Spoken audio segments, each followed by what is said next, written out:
Well, dear students, welcome back to the next part of definite integral problems that we are solving the problems based on the properties. Yeah, well, in the last video, I have given you a couple of questions as homework, and I believe that many of you might have got the answers, but those who have not got the answers, let us help them. Okay, so let's take the first question. Okay, so this is the first question we had, right? Well, let me call this as integral I. Okay, let's call this as I. Well, yeah. So now let me apply the property. So if I apply the, let me call this as equation number 1, and if I apply the property, I'll be having 0 to 1. Instead of x, I need to write a andre 1 ಇದೆ ಅಲ್ವಾ? So 1 minus x 1, and in the place of x, I need to write 1 minus x dx. Okay, here we can write applying P3. You can write if you want. Well, so if I just simplify this one, I'll be getting 0 to 1 minus x. See here, if I take it inside, 1 minus 1 plus x raised to n into dx. So I can cancel this and this one. So I'll be left with I is equal to 0 to 1 minus x and x raised to n into dx. Now, since I have called the equation number 1, this is equation number 2 anta ಮಾಡಿ ಏನಾದರೂ add ಮಾಡಿದ್ರೆ help ಆಗಬಹುದಾ? I don't think adding this one, adding equation 1 and equation 2 will help us. So let's not worry about this calling equation 1 and equation 2. We'll simplify this one. So how to simplify this one, my dear friends? ಇದನ್ನ ಹೇಗೆ simplify ಮಾಡಬೇಕು ಈಗ? So that's the problem. Well, what I can do here is I can multiply x raised to n inside. Alva multiply ಮಾಡಬಹುದು ಅಲ್ವಾ? So if I multiply that one, so what I'll be getting here is, so let me erase this part. So if I multiply that inside, I'll be getting I is equal to from 0 to 1. ನೋಡಿ x raised to n into 1 ಅಂದ್ರೆ x raised to n ಆಗುತ್ತೆ, minus x raised to n into x ಅಂದ್ರೆ ಏನಾಗುತ್ತೆ ಹೇಳಿ, x raised to n plus 1 ಆಗುತ್ತೆ ಅಲ್ವಾ? Yes or no? Very good. So ನಮಗೆ ಒಂದು ಬೇಸಿಕ್ಸ್ ಗೊತ್ತೇ ಇದೆ my dear friends. Integration of x raised to n dx ಅಂದ್ರೆ x raised to n plus 1 divided by n plus 1 plus c ಅಂತ ನಮ್ಗೆ ಗೊತ್ತೇ ಇದೆ ಅಲ್ವಾ? ಸೊ ಹಾಗಾದ್ರೆ ಈ ಇಂಟಿಗ್ರಲ್ ಸಾಲ್ವ್ ಮಾಡಬಹುದು, ಇದನ್ನು ಕೂಡ ಸಾಲ್ವ್ ಮಾಡಬಹುದು. ಸೊ ಏನಾಗುತ್ತೆ ಹೇಳಿ ನೋಡೋಣ ಹಾಗಿದ್ರೆ. So if I solve this one, I'll be getting x raised to n plus 1 divided by n plus 1 minus ಇದನ್ನು ಸಾಲ್ವ್ ಮಾಡಿದ್ರೆ x raised to n plus 2 divided by n plus 2 ಆಗುತ್ತೆ, ಯಾಕಂದ್ರೆ plus 1 add ಆಗಿರುತ್ತೆ ಅಲ್ವಾ? from 0 to 1 ನಾವು limits ಅನ್ನ ಹಾಕಬೇಕು. So ಇಲ್ಲಿ ಇಂಟಿಗ್ರಲ್ ಸಾಲ್ವ್ ಮಾಡಿದೀವಿ. ಸೊ ಇವಾಗ ಅಪ್ಪರ್ ಲಿಮಿಟ್ ಸಬ್ಸ್ಟಿಟ್ಯೂಟ್ ಮಾಡಿದ್ರೆ ಏನಾಗುತ್ತೆ ನೋಡಿ, x ಪ್ಲೇಸ್ ಅಲ್ಲಿ 1 ಬರೀಬೇಕಲ್ವಾ? So 1 raised to n plus 1 ಅದು 1 ಆಗುತ್ತೆ, divided by this will be n plus 1 minus ಇಲ್ಲೂ ಕೂಡ ಅಪ್ಪರ್ ಲಿಮಿಟ್ ಹಾಕಬೇಕು ಇನ್ನು ಕೂಡ. So 1 raised to n plus 2 again 1 ಬರುತ್ತೆ, divided by n plus 2. and remember my dear friends, you need to replace only x. ಇದು limit ಇರುತ್ತಲ್ಲ, limit is applicable only for x. ಅದನ್ನ n ಅಲ್ಲಿ substitute ಮಾಡಬಾರ್ದು, n is a constant. ಇದೆಲ್ಲ basics, ಓಕೆನಾ? ಅದು ಗೊತ್ತಿದೆ ಅನ್ಕೊಳ್ತೀನಿ. ಸೊ ಇದು ಅಪ್ಪರ್ ಲಿಮಿಟ್ ಆಯ್ತು, ಮೈನಸ್ ಬರೆದ್ಬಿಟ್ಟು ಲೋವರ್ ಲಿಮಿಟ್ ಸಬ್ಸ್ಟಿಟ್ಯೂಟ್ ಮಾಡಬೇಕು. So what is lower limit? Lower limit is 0. So if I substitute 0 here, so this will be 0 power ಇದೆಲ್ಲ ಕೂಡ 0 ಬರುತ್ತೆ ಅಲ್ವಾ? So our final answer will be 1 divided by n plus 1 minus n plus 2 ಆಗಿರುತ್ತೆ. ಇದನ್ನ ಒಂದು ಸ್ವಲ್ಪ LCM ತಗೊಂಡು simplify ಮಾಡೋಣ. So if I take the LCM, it will be n plus 1 multiplied by n plus 2. So ಇಲ್ಲಿ n plus 2 ಇಂದ multiply ಮಾಡಬೇಕು, minus ಇಲ್ಲಿ n plus 1 ಇಂದ ಮಲ್ಟಿಪ್ಲೈ ಮಾಡಬೇಕು. ಸೊ ಅವಾಗ ಏನಾಗುತ್ತೆ ನೋಡಿ, ಇದನ್ನ ಸ್ವಲ್ಪ ಸಿಂಪ್ಲಿಫೈ ಮಾಡಿದ್ರೆ n plus 2 ಇದು minus n minus 1 whole divided by n plus 1 and n plus 2 ಆಗುತ್ತೆ. ಸೊ ನೋಡಿ plus n minus n cancel ಆಗುತ್ತೆ, 2 minus 1 ಅಂದ್ರೆ 1 ಆಗುತ್ತೆ. So your final answer will be 1 divided by n plus 1 into n plus 2 will be your final answer. Answer. So ಇದು ನಾವು ನಿಮಗೆ ಕೊಟ್ಟಿದ್ದು question number 1, that is for homework ಅಲ್ವಾ. So let me erase this one. ಇದನ್ನ erase ಮಾಡ್ತೀನಿ. Let's take the second question which I gave you for homework was integral from 0 to 2 ಅಂತ ಬಂದು x times under root 2 minus x ಅಂತ ಇದು question ಇತ್ತು my dear friends. ಓಕೆನಾ, ಇದು question ಇತ್ತು ಅಲ್ವಾ. Well, let's apply the property now. So if I apply the property, so I'll be getting from 0 to 2 x ಅನ್ನ ರಿಪ್ಲೇಸ್ ಮಾಡಿಬಿಟ್ಟು we need to write 2 minus x. So this will be 2 x place ಅಲ್ಲಿ ಮತ್ತೆ 2 minus x ಬರಿಬೇಕು. So this will in turn become 0 to 2 2 minus x in the bracket 2 minus 2 plus x dx ಆಗುತ್ತೆ. 2 cancel ಆಗಿಬಿಟ್ಟು you will be left with only root x. So ಅಲ್ಲಿಗೆ I is equal to from 0 to 2 minus x under root x ಮಾತ್ರ ಉಳ್ಕೊಳ್ಳುತ್ತೆ. So ಇವಾಗ ಮತ್ತೆ multiply ಮಾಡೋಣ. So if I multiply I will be getting from 0 to 2 times root x minus x to the power. ನೋಡಿ ಇದು x ಇದೆ, ಇದು root x ಇದೆ ಅಲ್ವಾ. ಸೊ ಇಲ್ಲಿ 1 ಇರುತ್ತೆ, ಇದು ಹಾಫ್ ಇರುತ್ತೆ. 1 into half ಅಂದ್ರೆ 3/2 ಆಗುತ್ತೆ ಅಲ್ವಾ. This is dx. I hope ನಿಮ್ಗೆ ಗೊತ್ತಾಗಿದೆ ಅನ್ಕೊಳ್ತೀನಿ. ಗೊತ್ತಾಗಿಲ್ಲ ಅಂತ ಬೇಕಾದ್ರೆ ಒಂದು ಸ್ಟೆಪ್ ಎಕ್ಸ್ಟ್ರಾ ಬರೆಯೋಣ, ಏನ್ ತೊಂದರೆ ಇಲ್ಲ. x ಇಂಟು ರೂಟ್ ಎಕ್ಸ್ ಅಂತ ಬೇಕಾದ್ರೆ ಒಂದು ಸ್ಟೆಪ್ ಎಕ್ಸ್ಟ್ರಾ ಬರೆಯೋಣ. ನೆಕ್ಸ್ಟ್ ಸ್ಟೆಪ್ ಅಲ್ಲಿ ಅದನ್ನ ಸಾಲ್ವ್ ಮಾಡೋಣ ಬೇಕಂದ್ರೆ. So this will be from 0 to 2 into instead of root we can write half, no, yes or no, minus x. ಇಲ್ಲಿ ಪವರ್ 1 ಇದೆ, ಇದು ಹಾಫ್ ಇದೆ. So a raised to m into a raised to n ಅಂದ್ರೆ m plus n ಮಾಡಬೇಕು. So 1 plus 1/2 1 plus 1/2 ಅಂದ್ರೆ 3/2 ಅಲ್ವಾ. So this will B 3/2 into dx ಅಂತ ಆಗಿರುತ್ತೆ. and this will be our I. so now let's solve that integral. so solve ಮಾಡೋಣ.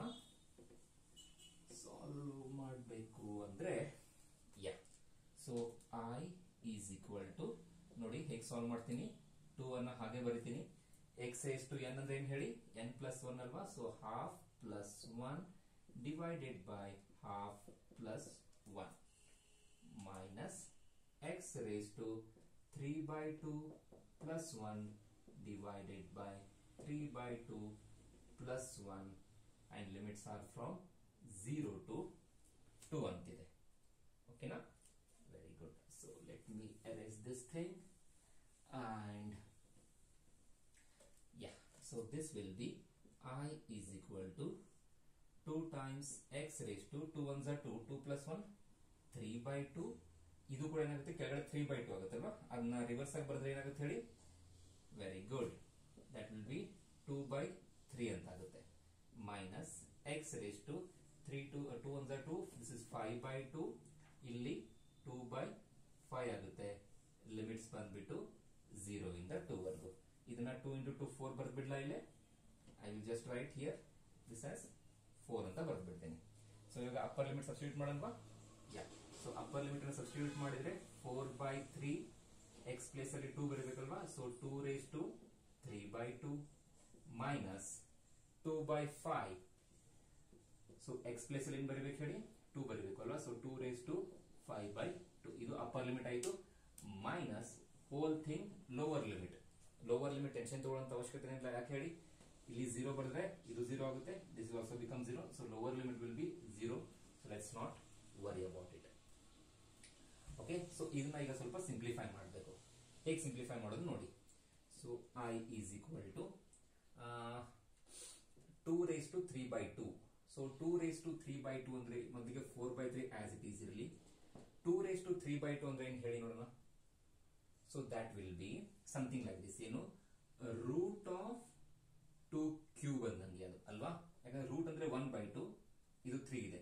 So 2 cube ಅಂದ್ರೆ ಏನ್ ಹೇಳಿ, 8 ಅಲ್ವಾ. So I can write this as root 8 ಅಂತಾನು ಕೂಡ ನೀವು ಬರ್ಕೊಳ್ಬಹುದು. ಅಥವಾ ಇದನ್ನ ನೀವು 2 root 2 ಅಂತಾನು ಕೂಡ ಬರೀಬಹುದು. Actually instead of 2 raised to 3/2 can written as 2√2 ಅಂತ ಬರೆದ್ರೆ ಚೆನ್ನಾಗಿರುತ್ತೆ ಅಲ್ವಾ. ಯಾ, ಸೊ ಮೈನಸ್ 2/5, 2 ಪವರ್ 5/2 ನ ಹೇಗೆ ಬರೀಬಹುದು? ವೆರಿ ಗುಡ್, ಅದನ್ನ 4√2 ಅಂತ ಬರೀಬಹುದು. ಯಾಕೆ ಹೇಳಿ ನೋಡಿ, 4 ಅಂದ್ರೆ 2 ಸ್ಕ್ವೇರ್ ಅಲ್ವಾ. So this is 2^1/2. So 2 2 4, 4 plus 1 5/2 ಆಗುತ್ತಲ್ವಾ. ಅಂದ್ರೆ 2^5/2 ಕ್ಯಾನ್ ಬಿ ರಿಟನ್ ಆಸ್ 4√2 ಅಂತ. ಸೊ ನೋಡಿ, ಮಲ್ಟಿಪ್ಲೈ ಮಾಡಿದ್ರೆ 4 2 8, ದಿಸ್ ಇಸ್ 8/3√2, ದಿಸ್ ಇಸ್ 8/5√2 ಅಲ್ವಾ. ಸೊ ಈಗ 8√2 ಕಾಮನ್ ತೆಗಿಬಹುದಲ್ಲ ನ್ಯೂಮರೇಟರ್ ಅಲ್ಲಿ. ಸೊ 8√2 ಕಾಮನ್ ತೆಗೆದ್ರೆ I will be left with 1/3 minus 1/5 ಉಳ್ಕೊಳ್ಳುತ್ತೆ. ಸೊ LCM ತೆಗೆದ್ರೆ ಏನಾಗುತ್ತೆ ನೋಡಿ. So this will be 8√2, this will be 15 ಆಗುತ್ತೆ. ಇದು 5 ಮೈನಸ್ 3 ಅಂದ್ರೆ 2 ಆಗುತ್ತೆ ಅಲ್ವಾ. 5 ಮೈನಸ್ 3 ಅಂದ್ರೆ 2 ಆಗುತ್ತೆ. So next 8 2 16. So this will B 16√2 divided by 15 will be our answer. So this will be our final answer. Somewhat lengthy ಅಂತ ಅನಿಸ್ತದೆ ನನಗೆ, ಬಟ್ ನೋ ಪ್ರಾಬ್ಲಮ್. ಸ್ವಲ್ಪ ಬೇಸಿಕ್ಸ್ ಕರೆಕ್ಟ್ ಆಗಿ ಗೊತ್ತಿದ್ರೆ, ಅಂದ್ರೆ ಯಾವ ಬೇಸಿಕ್ಸ್ ಹೇಳಿ, ಇದು ನೋಡಿ 2^3/2 ಅಂದ್ರೆ 2√2 ಅಂತ ಬರೀಬಹುದು. 2^5/2 ಅಂದ್ರೆ 4√2 ಅಂತ ಬರೀಬಹುದು. ಇದೆಲ್ಲ ಬೇಸಿಕ್ಸ್ ಚೆನ್ನಾಗಿ ಗೊತ್ತಿದ್ರೆ ನೀವು ಕ್ವಶನ್ಸ್ ಅನ್ನ ಆರಾಮ್ಸೆ ಸಾಲ್ವ್ ಮಾಡಬಹುದು with the exact required answer. So these are the homework questions which I gave you, and I think they have taken a lot of time, but it's okay ansutte nange. It's okay. So next question is something like this, my dear friends. So question anna correct agi nodkolli ಒಂದು ಸಾರಿ. ಏನಂದ್ರೆ -π/2 to +π/2 sin raised to 7x ಅಂತ ಇದೆ ಅಲ್ವಾ. ಈಗ ಇದಕ್ಕೆ ಯಾವ ಪ್ರಾಪರ್ಟಿನ apply ಮಾಡಬೇಕು? Well, how to check that which property we need to apply? For that, you need to see the limits. See, here we have something from minus to plus, that is minus a to plus a. So we have in the last property itself, that is minus a to plus a in the last property alide alva. So we want to apply that. So that is the property where we check even function and odd functions. So that is the property where we check even function and odd function, because if it is an odd function, answer will be directly 0. But how to check even and odd function, adannu kuda helidini. So let us consider this as f of x. So let me take the given function. Let f of x is equal to sin raised to 7x. So now let me replace x with minus x, and we will see what we will get. F of minus x, which is equal to sin raised to 7 into minus x alva. So now you can write this if you want, sin of minus x tala mele 7 anta kuda bariಬಹುದು. You can write like this also if you want. Well, now minus sign comes outside, so this will be minus sin x raised to 7. Isn't it, my dear friends? Yeah. So now, so minus raised to order will be always minus, right? So this will be minus sin raised to 7x, and which is minus f of x. Yes or no? Because sin raised to 7x is nothing but the given f of x. So what I got? F of minus x is equal to minus f of x, and this is the very definition of, very good, it's an odd function alva. So therefore f of given function is odd function anta bariಬಹುದು. Given function is an odd function, so allige. Therefore now idr answer anna, therefore if I consider this I is equal to minus π/2 to plus π/2 sin raised to 7x dx anta bardu.